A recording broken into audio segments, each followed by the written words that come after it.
एखादी युद्ध सुरू झाले की ती कधी थांबेल याची काही शाश्वती नसते. अमेरिका, इस्रायल आणि इराण यांच्यामध्ये चाललेली युद्ध तुर्तास थांबण्याचे नाव घेत नाही. या युद्धाच्या पार्श्वभूमीवर युद्ध संपवण्यासाठी इराणने 6 अटी अमेरिकेपुढे ठेवल्या आहेत. या अटी फक्त युद्ध विरामापुरत्या मर्यादित नसून संपूर्ण मध्य पूर्वेतील राजकीय लष्करी समीकरण बदलण्याचे संकेत देतात. या युद्धाला थांबवण्यासाठी इराणने 6 अटी अमेरिकेपुढे ठेवल्या आहेत. की त्या कोणत्या अटी आहेत जाणून घेऊयात आजच्या व्हिडिओतून. नमस्कार, मी साजिद. आपण पाहताय तरुण भारत कोल्हापूर. मागच्या काही दिवसात आपण पाहिले आहे की अमेरिकेने इराणला 48 तासांचा अल्टिमेटम दिला होता. हे तर आपल्याला माहीत आहे. त्यानंतर प्रत्युत्तर म्हणून अमेरिकेला इराणने खडे बोल दिले. युद्ध पुन्हा होणार नाही याची हमी किंवा तात्पुरता युद्धविराम देता येणार नाही. अमेरिकेचे सर्व लष्करी तळ मध्य पूर्वेतून हटवणे आणि पश्चिम आशियातील अमेरिकेची लष्करी उपस्थिती कमी करणे. युद्धामुळे झालेल्या सर्व नुकसानीसाठी आर्थिक भरपाई अमेरिका आणि इस्रायलने आम्हाला करून द्यावी. सर्व प्रादेशिक युद्धाचा शेवट करावा. होर्मुझ सामोरधुनीसाठी नवीन कायदेशीर व्यवस्था आणि जागतिक ऊर्जा मार्गाचा इराणचा प्रभाव सुनिश्चित करणे.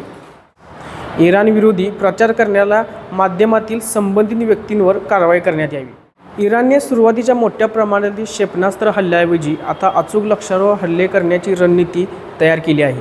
शत्रूची हवाई संरक्षण व्यवस्था नष्ट करण्यात आली आहे. काही भागात आकाशांवर नियंत्रण मिळवले असल्याचा दावा इराणने केला आहे. इराणचे म्हणणे आहे की पूर्ण युद्धविरामाची हमी मिळेपर्यंत हल्ले थांबणार नाहीत. बरोबर. IRGCच्या मते इराणला अमेरिका विश्वासार्ह वाटत नाही. त्यामुळे यावेळी ते थेट चर्चा टाळून पाकिस्तान, इजिप्त आणि कतारसारख्या देशांना संरक्षण कवच म्हणून वापरण्याचा विचार करत आहे.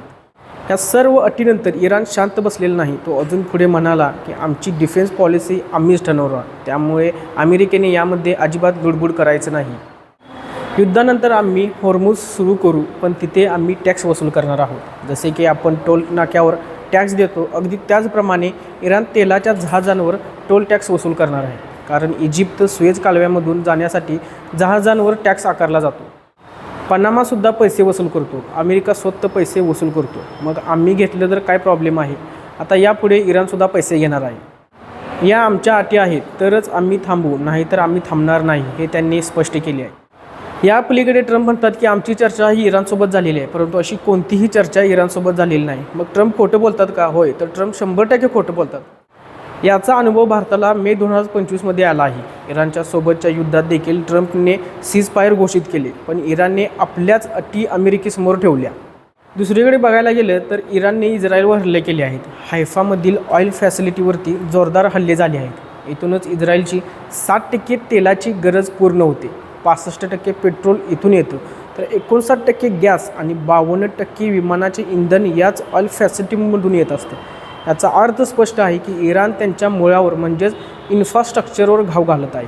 इस्रायलकडे असणारा शस्त्रसाठा आता कमी झाला आहे आणि इराणच्या मिसाईलमुळे त्यांची पूर्ण नुकसान झाले आहे. त्यामुळे या सर्व युद्धाचे पडसाद भारताच्या पेट्रोल, डिझेल आणि गॅस सिलेंडरवरती दिसत आहे. या अटींकडे पाहता अजून तरी हा संघर्ष इथपर्यंत थांबण्याचे नाव घेत नाही. तुम्हाला या सर्व अटीबद्दल काय वाटते हे आम्हाला कमेंट सेक्शनमध्ये नक्की सांगा. अशाच नवीन आणि ट्रेंडिंग व्हिडिओसाठी तरुण भारतच्या यूट्यूब, इंस्टाग्राम, फेसबुकला फॉलो करायला विसरू नका.